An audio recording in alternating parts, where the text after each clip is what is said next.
A ver, para demostrar que en España no se ha alcanzado la madurez democrática necesaria, ni en la política ni en el periodismo, hay un ejemplo muy claro, que es el tema tabú de la monarquía. En este país, durante mucho tiempo, nos han dicho que el rey era ejemplar, que aparecía el primero en las encuestas de valoración, nos decían que era una familia modélica. Esto es lo que nos contaban permanentemente y se ocultaba la realidad. Porque lo que teníamos es que el modélico tenía el dinero fuera de España con testaferros, la familia modélica no convivía, se veía con queridas en palacetes que pagábamos entre todos, y nos ocultan, todavía no sabemos el dinero que tiene y dónde está. Es una clara demostración de que no se ha alcanzado la madurez en eso. Es más, todavía hay palmeros que dicen, ay, es que no tiene ninguna causa pendiente el rey emérito. ¿Cómo va a tener causa pendiente si se le ha declarado impune? Si con las prescripciones y con la inviolabilidad ni siquiera le han llamado a declarar. Y todavía se permite irse a vivir a un país del Golfo, valga la redundancia, y volver aquí pues únicamente para regatas, comilonas y para festejos.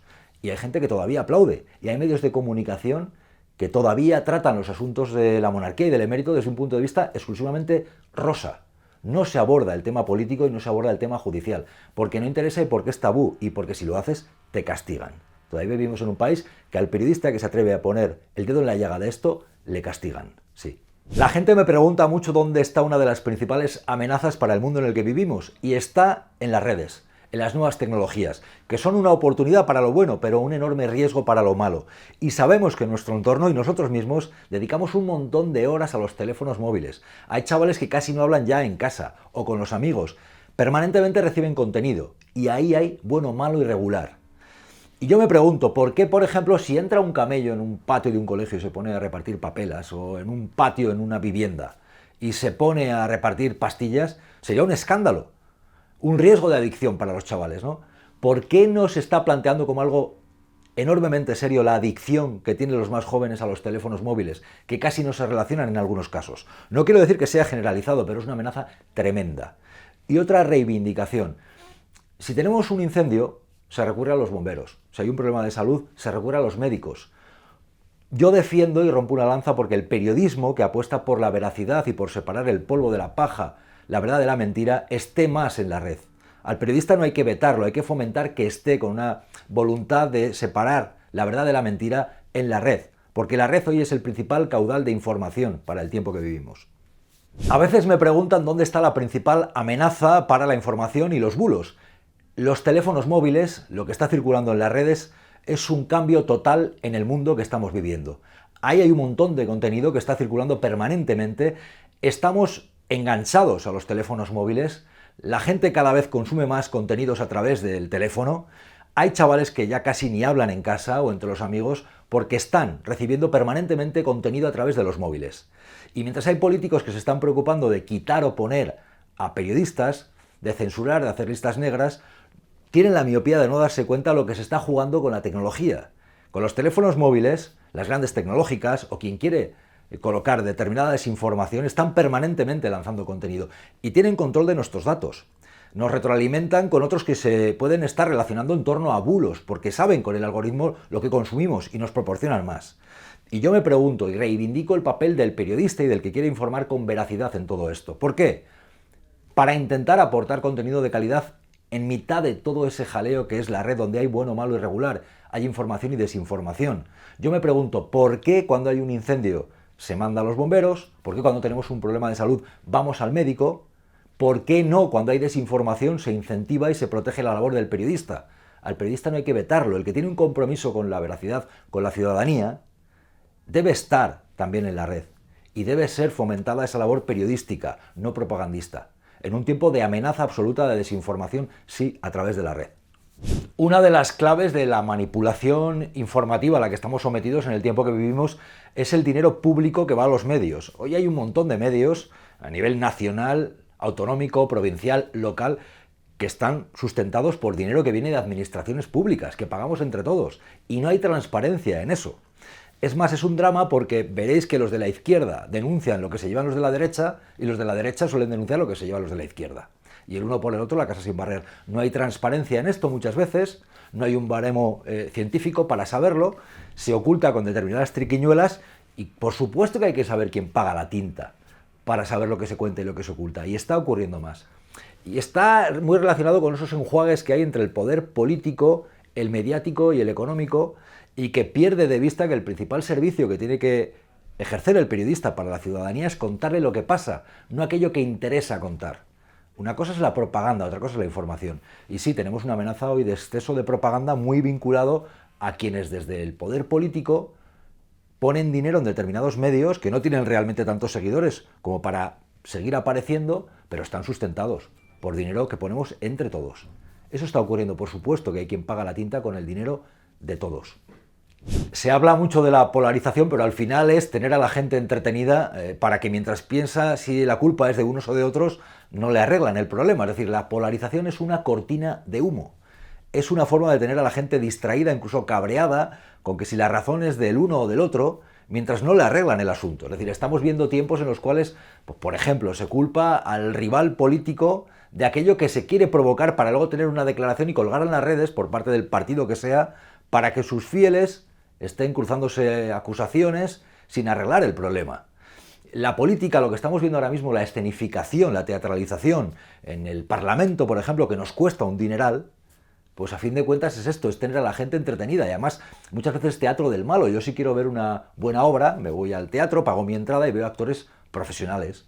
Incluso va a salir más barato que esa teatralización de la política en la cual se vaya teniendo preparado el discurso y lo que probablemente te va a decir el rival, para después cortar el trozo que te interesa y colgarlo en las redes, y provocar una especie de debate artificial y ya hasta la semana que viene.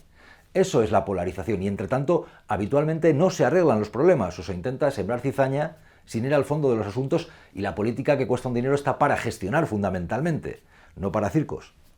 No tengas ninguna duda de que si interesara habría pactos educativos y habría más inversión en educación pública o en cultura. Pero no interesa, y por eso en España son años y años sin un pacto educativo a medio o largo plazo, sin inversión frente a los recortes en educación pública, ninguneando la cultura. ¿Por qué? Pues porque interesa un pueblo dócil, un pueblo con un nivel cultural determinado, que sea más sumiso, que tenga menos capacidad crítica de cuestionar lo que hacen todos, incluso el partido al que voten. Interesa más gente que piense lo que el partido político al que vota quiere que piense. Y eso está ocurriendo. Hay gente que se acerca a los medios de comunicación no para que le cuenten la verdad, sino para que le reafirmen en sus ideas. Y hay gente que lleva fatal que le hablen mal del partido al que vota. Y gente que solamente quiere saber lo bueno del partido al que vota y lo malo del partido rival. Eso está ocurriendo. Y se fomenta este tipo de polarización y de propaganda y de tener a las mentes absolutamente aborregadas porque no interesa el pensamiento crítico.